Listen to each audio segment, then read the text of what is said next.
bahwa kita punya pertinggal, punya arsip yang asli. Ini diselamatkan oleh seorang manusia yang cerdas, namanya Umar bin Khattab. Jadi apapun yang tidak disuruh oleh Nabi namanya bid'ah. Berarti mushaf ini bid'ah. Paham nggak? Kalau tanpa bid'ah itu kita kehilangan arsip. Alhamdulillah ada bid'ah. Kalau nggak ada bid'ah itu, aduh, bagaimana ya? Persatuan umat Islam yang dibangun oleh Kanjeng Nabi pada detik pertama Nabi meninggal, persatuan itu sudah pecah kongsi. Jadi umat Islam yang paling damai, umat Islam yang rukun, yang tidak pernah saling bunuh-membunuh, itu yang paling hebat ternyata di negeri kita ini. Kenapa? Karena kita dari awal tidak menyebutkan negara agama. Ya, kita paham nasionalisme bahwa negara kita jangan berdasarkan suatu agama apapun. Tetapi negara kita adalah negara yang bertuhan. Makanya Pancasila, sila pertama ketuhanan yang Maha Esa, sehingga semua agama diberi hak yang sama, ya, dihormati sama dihormati dan diurusi sama-sama. Ya, ibaratnya kita ini punya rumah kita bersama, masing-masing agama punya kamar masing-masing, ruang tamu kita urus bersama. Enak apa begitu tuh? Di sini di Indonesia belum sampai saling bunuh-membunuh, tapi paling saling ejek mengejek, saling kafir mengkafirkan, dan bid'ah membid'ahkan. Itu mah abaikan aja lah. Kalau dia bilang bid'ah lo, ya udah makasih. Kafir lo, ya udah makasih. Musyrik lo, iya makasih. Udah tinggal pergi aja. Udah mau kemana? Mau berak. Setuju? Tolong titip jangan sampai kita bertengkar dalam masalah semacam ini.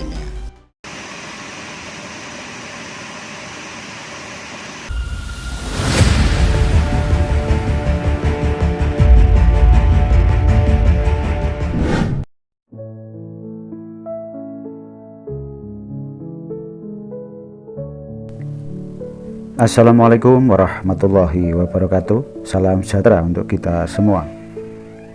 Selamat menjalankan ibadah puasa untuk sahabat teras cinta yang mungkin sedang menjalankan ibadah puasa. Islam itu indah. Islam itu rahmatan lil alamin, rahmat bagi seluruh alam semesta. Mungkin sering sekali kita menjumpai bahwa di sekitar kita bagaimana perbedaan pendapat dan keyakinan itu kok sering sekali menjadi sumbu timbulnya konflik di antara kita, umat muslim khususnya, dan lebih luasnya sesama umat beragama. Keyakinan itu tidak bisa dipaksakan, dan sudah seharusnya kita pun tidak memaksakan bahwa apa yang kita yakini sebagai sebuah kebenaran, orang lain pun harus meyakininya. Karena kebenaran itu berlapis-lapis dan banyak sekali lipatan-lipatannya. Butuh kejelian dan ketajaman batiniah untuk bisa menembusnya. Seperti ada rahasia di dalam rahasia. Tapi selama kita mau terus-menerus belajar dan mau memasuki kedalaman rasa, semoga kita dipertemukan dengan kesadaran-kesadaran baru yang akan mengantarkan kita kepada cinta yang hakiki, cinta kepada Allah Subhanahu wa Ta'ala. Kiai Buya Syakur selalu menyampaikan kepada kita bahwa beliau ini hanya ingin berbagi kebahagiaan. Niat baik pun belum tentu nanti juga keterimanya akan baik, dan itu adalah hal yang tidak bisa dipungkiri. Video ini merupakan wasiat dari beliau kepada kita semua sebelum beliau wafat. Tapi sebelum menyimak lebih lanjut, alangkah baiknya kalau kita siapkan dulu wadah kita, nyamankan dulu posisi duduk kita. Jika masih ada rasa-rasa kebencian terhadap siapapun, terhadap apapun, silahkan disingkirkan dahulu. Berdamailah dengan semuanya, dengan keadaan, dengan diri sendiri, dan berdamailah dengan Tuhan. Selamat menyaksikan, semoga tercerahkan, dan semoga mendapatkan cipratan kebijaksanaan. Saya Teras Cinta, respect untuk jenengan semuanya. Salam cinta, tetap tebarkan cinta di mana-mana. Wassalamualaikum warahmatullahi wabarakatuh. Rahayu, selamat mendengarkan.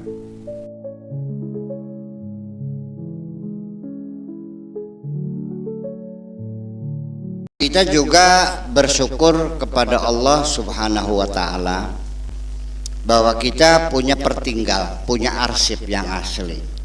Ini diselamatkan oleh seorang manusia yang cerdas, namanya Umar bin Khattab. Jadi ketika Nabi meninggal dunia, ini Al-Quran yang kita baca sekarang ini dulunya masih berserakan di batu-batu, di pelepah korma, di kulit.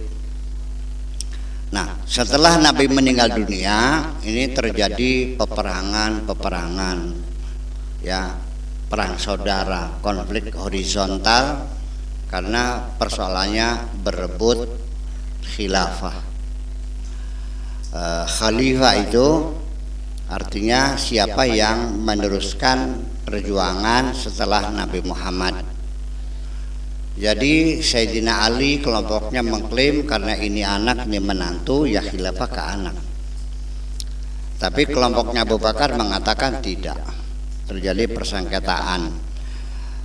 Orang Muhajirin bilangnya ini negeri kami, ya harus pemimpinnya dari orang dari Ansor, ya bilangnya harus dari Ansor. Kata orang Muhajirin harus orang Muhajirin. Kata Ansornya, kenapa kamu jadi khalifah di sini? Kamu kan orang Mekah, di sana pulang, ini negeri saya aja. Masa orang dari Lampung pengen jadi gubernur, jadi bupati di Indramayu? Ya kan gitu. Jadi ya kami, negeri kami.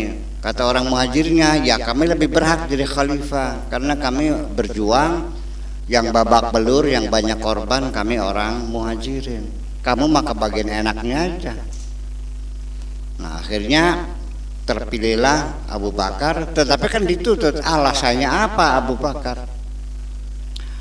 Alasannya karena Abu Bakar itu diangkat jadi khalifah karena Nabi Muhammad tidak pernah menyuruh siapapun ngimami sholat kecuali Abu Bakar, sehingga ditetapkanlah ini sebagai bukti Abu Bakar berhak menjadi khalifah.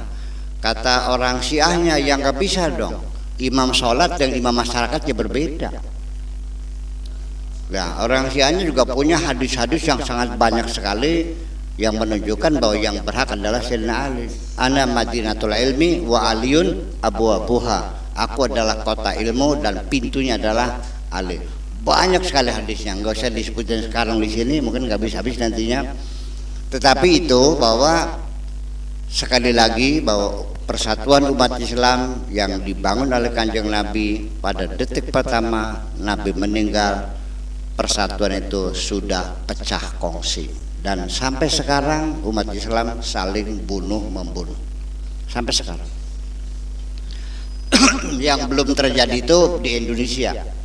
Jadi umat Islam yang paling damai, umat Islam yang rukun, yang tidak pernah saling bunuh-membunuh, itu yang paling hebat ternyata di negeri kita ini. Kenapa? Karena kita dari awal tidak menyebutkan negara agama. Ya, kita paham nasionalisme bahwa negara kita jangan berdasarkan suatu agama apapun. Tetapi negara kita adalah negara yang bertuhan. Makanya Pancasila, sila pertama ketuhanan yang Maha Esa, sehingga semua agama diberi hak yang sama, ya, dihormati sama dihormati dan diurusin sama-sama. Ya, ibaratnya kita ini punya rumah, rumah kita bersama, masing-masing agama punya kamar masing-masing, ruang tamu kita urus bersama. Enak apa begitu tuh? Itulah alhamdulillah. Ya udah jangan macam-macam, udah Pancasila aja deh. Yang sudah terbukti sejak merdeka sampai sekarang tidak terjadi konflik horizontal. Sebab kalau namanya agama itu selalu terjadi konflik. Karena di dalam agama Islam sendiri tidak satu, banyak mazhab.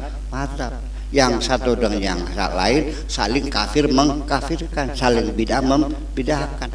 Di sini di Indonesia belum sampai saling bunuh membunuh, tapi paling saling ejek mengejek, saling kafir mengkafirkan dan bid'ah membid'ahkan. Itu mah abaikan aja lah. Kalau dia bilang bid'ah lo, ya udah makasih. Kafir lo, ya udah makasih. Musyrik lo, nggih makasih. Dah tinggal pergi aja. Kalau ditanya mau kemana, mau berak gitu aja. Setuju? Tolong titip jangan sampai kita bertengkar dalam masalah semacam ini. Pokoknya mana yang benar kita nggak tahu. Tetapi akibat dari peperangan ini, apa yang terjadi? Akibatnya pemberontakan pertama kali disebut dengan Harbur Riddah, menolak kepemimpinan Abu Bakar itu khususnya adalah karena persoalan mereka tidak mau membayar pajak, ya, menuntut keadilan, minta artinya daerah mereka minta dibangun, ya kan biasa terjadi gerakan semacam itu. Nah, dalam perang-perang itu ternyata apa yang terjadi? Orang-orang Arab yang hafal Quran itu banyak yang mati, ya kan? Al-Qur'annya masih di batu-batu, masih di pelepah korma. Nah, Sayyidina Umar kan mengatakan kepada Abu Bakar, ini khalifah, Al-Qur'an ini titipan Kanjeng Nabi harus dilestarikan supaya anak cucu kita punya pertinggal. Jadi gimana maksudnya? Ya dikumpulkan, dituliskan, dibukukan, dicetak, dijilid, terus dibuat standar, disamakan. Abu Bakar menolak, nggak usah, karena Nabi tidak menyuruh untuk mengumpulkan Al-Quran dalam mushaf. Jadi apapun yang tidak disuruh oleh Nabi namanya bid'ah. Berarti mushaf ini bid'ah. Paham nggak? Kalau tanpa bid'ah itu kita kehilangan arsy. Alhamdulillah ada bid'ah.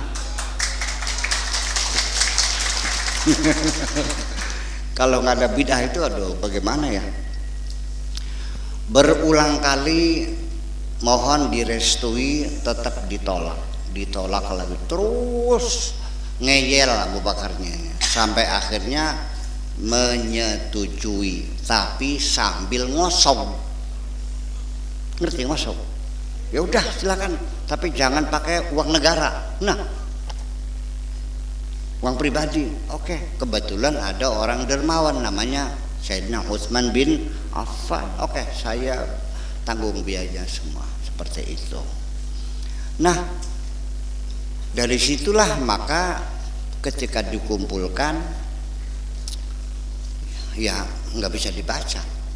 Jadi yang bisa membaca itu orang yang sudah hafal Quran.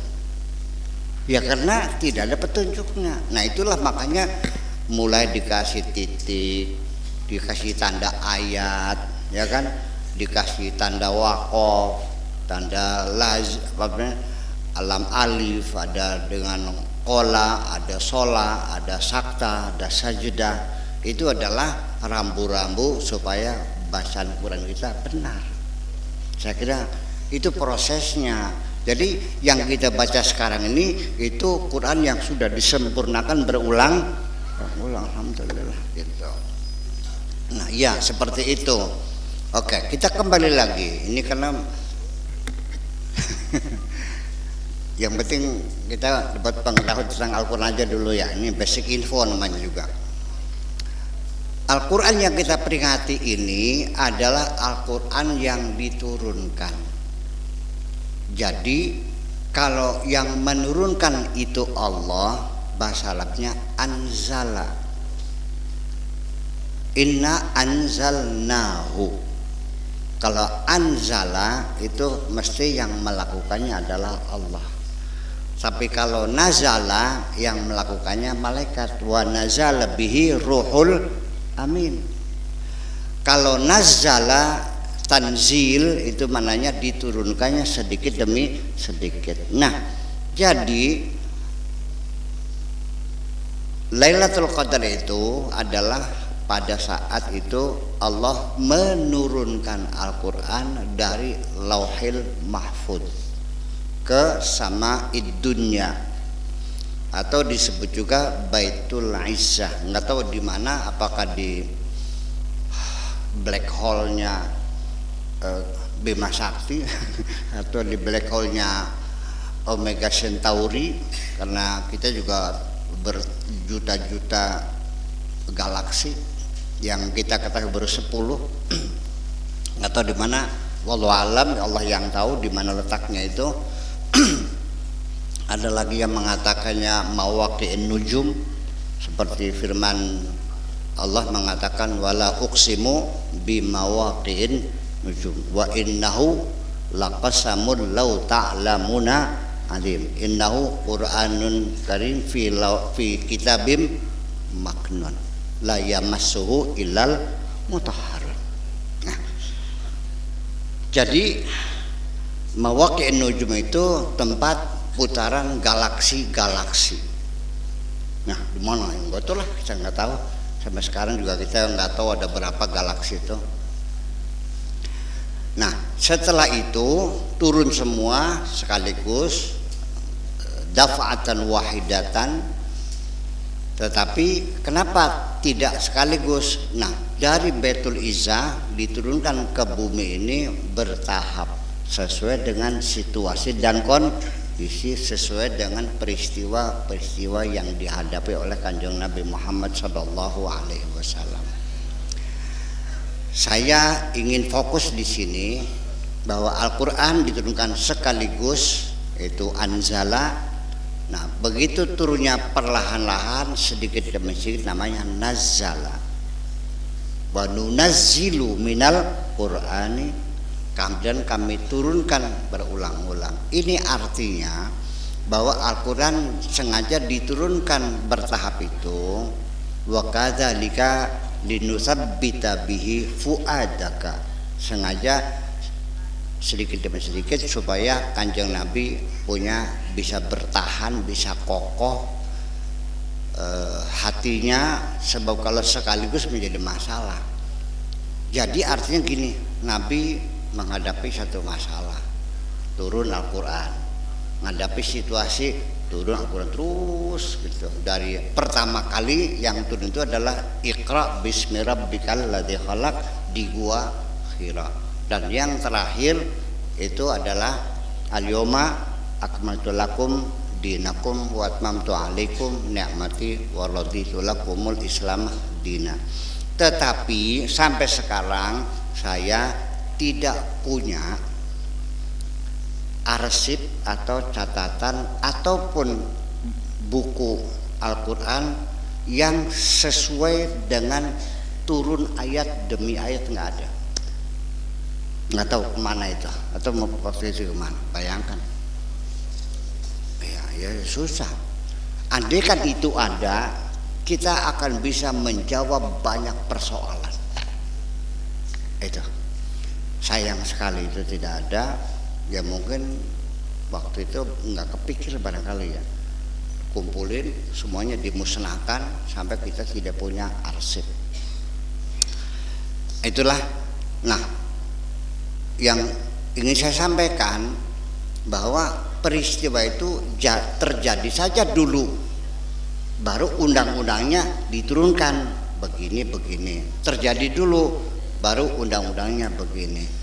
Jadi artinya dengan demikian bahwa hukum itu adalah kondisional sesuai dengan perkembangan zaman.